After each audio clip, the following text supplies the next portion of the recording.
Oh, it's a big one. YouTube is a big one. Hello and welcome to the Lion's Den. Do you remember this? Yeah. This is harder.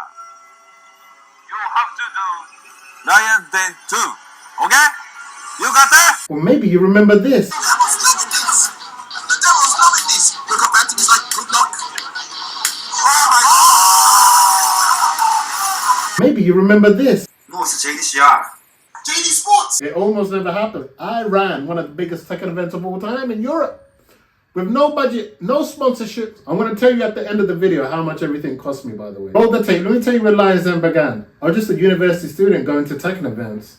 And I thought, you know what? I want to do a Tekken event. So I went down to my local SU bar. I said, hey guys, can I do a Tekken event here? They go, absolutely. So we done a small event there.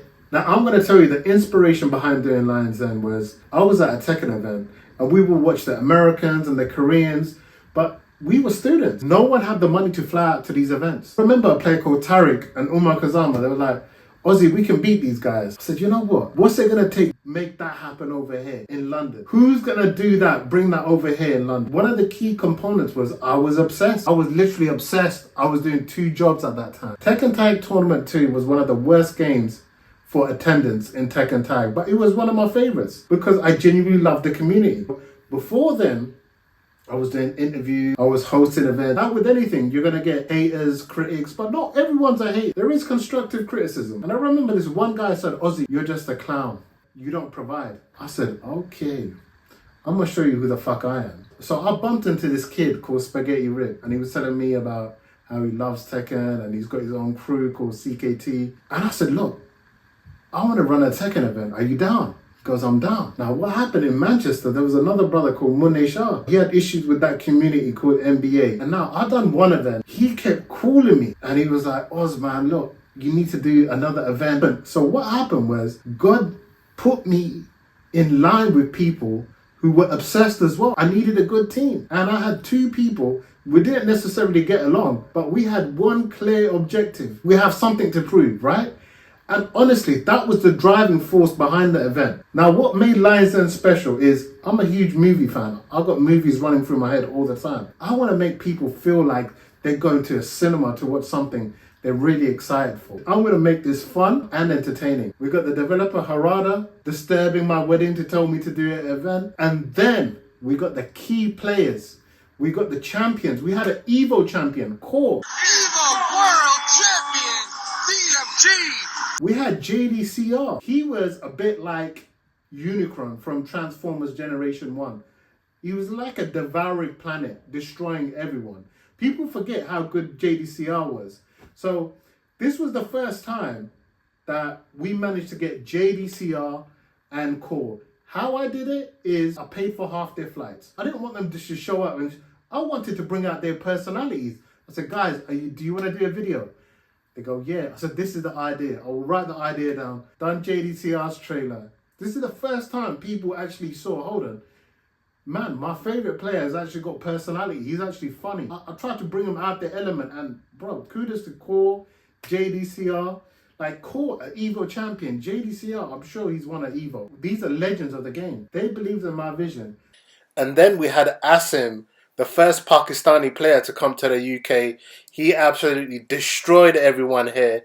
And he warned us. He said the Koreans, the Americans won't win in Pakistan. So he was like Ultron. Arslan was Thanos. And what Asim done, he said, I don't rate Anakin. I don't rate any of the American players. Let's put £500 on the line. And the Americans declined. So this took the event to another level. And it was part of my vision to do it like WWF, calling each other out. Because we play a fighting game, you got to make it fun and entertaining. And then what happened was he created a snowball effect where people all over the world were talking about, yo, this event in London. We found a venue at the Marriott. Cost me an arm and a leg. You need sponsorships, right?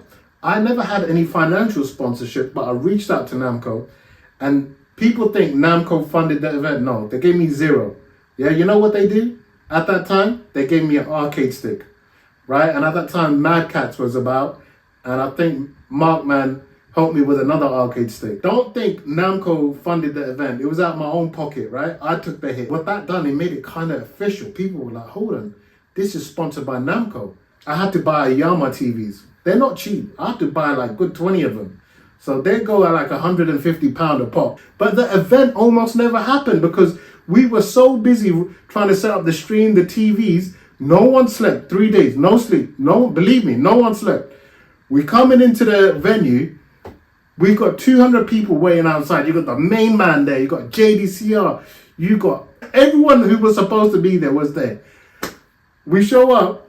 Swag comes up to me and goes, "Oz, there's no games in the fucking PlayStation." I was like, "Where's the local CEX?" He was like, "There's one here, there's one here." He went, I went. So imagine, people are restless downstairs. There's 200-300 people and there's no games at the tournament. Like, honestly, you can't make that shit up. It's like comedy. In my head, I was like, guys, just imagine you're playing Tekken. Remember, when you're embarking on running an event, you're going to deal with jealousy. And at that time, man, I had to deal with a lot of hatred, a lot of jealousy. And what happened was, there was another Tekken event happening in Scotland. And these guys were abusing me online, saying, "Oh, he's deliberately done." Why would I deliberately try to jeopardize another event? I don't know you guys. I got no affiliation with you guys. I wish you guys all the best. I'm like, Sainsbury's and Tesco's open up next to each other. They sell the same stuff, but you have an issue with me. So there was inner hatred there. I'm like, bro, you're Morley's, I'm KFC. You Tito, I'm Michael Jackson. You want to go to war? I said, okay, we take you to war. So they made it personal. And the first day of the event, we fucked up so bad. We made so many mistakes. I think the people saw that. I think everyone at the event saw that we were trying something. We hyped the event beyond expectation. But the second day ran smoothly. What happens is people do forget you. You got to understand, I've done it at a time where Tekken events were getting 20 to 30 people. This had over 200 plus people, casual people coming in. And then, let's not forget the magical moments, the hype moments. Phantom versus Devil. So many things happened. Also, I had entertainers at the event. I had magicians. I had like impressionists at the event. So what happens at most tournaments is you're going to get knocked out. Unless you're the top player, you're going to get knocked out in brackets. What else is there to do apart from playing casual games? Hey, you know what? I had this, I had that. I made it more than just the event. And for me, that's what an event is. Something eventful that happens. And it hurts me that I've not seen another event try to capture the public's imagination. And I miss it. I miss doing events. But literally, no one expected Lions Den to explode the way it did. I do want to say something from the bottom of my heart, that if you want something in this world, if you're not obsessed, you're never going to get it. God, Allah, whatever you believe in, He will not give it to you unless you're obsessed. And at that time, I was obsessed. I said, I want to do this event. And I had people around me who were obsessed. And we may not speak now, that's all right. And a lot of people from Lions Den have moved on. But if you came to that event, thank you, man. Because I was like the conductor at an opera.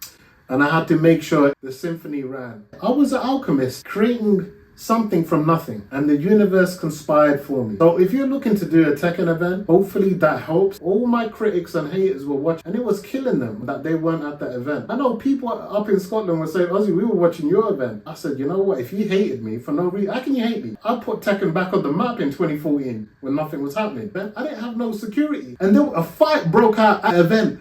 So I went and stopped the fight and gripped these guys. I was like, get the fuck out of here. What are you doing, right? I don't know what they were fighting over, right? These are Tekken players. And then I was looking back. I was like, to be fair, a Tekken event without a fight, it's not really a Tekken event, is it? You laugh at these things now. Imagine going to a Michael Jackson event and Michael Jackson jumping in the crowd. Personally, why I think that event was special is I gave it my personality. I added myself to it, and it was with people who were obsessed. And the guys I work with, they learned their trade with me. They may not mention me, which is fine, but they can't forget me.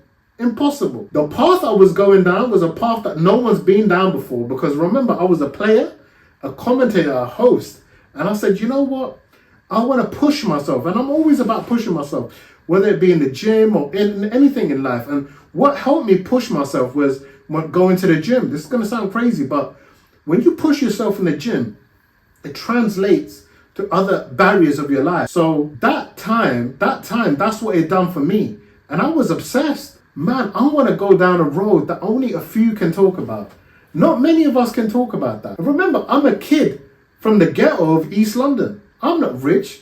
And hopefully this inspires someone, because I come from nothing. The Creator, the Almighty, helped me do that event. When I was at the event and I went down the stairs and I saw the queue going all the way outside. And this was an excuse for people to fly in from all over the world. If they've never been to London, they came to London. What is life? Life is just memories. Honestly, I'm so glad through the Creator that I was able to deliver these memories to you. If it's all I'm going to be remembered for is running the biggest Tekken event of all time in Europe without no sponsors, no budget, man, you know what? That is a title I would take. I done something that even my nephew was like, Chachu, you done that? I said, yeah, Chachu, done that. He goes, oh. So it inspired my nephew, and it was beautiful to see. You have to get a good venue. You have to get the equipment, the streaming equipment, the TVs. You have to do the brackets. But the most important component is you have to be obsessed. You can't be, if you want to do this event, you can't be talking to girls. You can't be on your phone.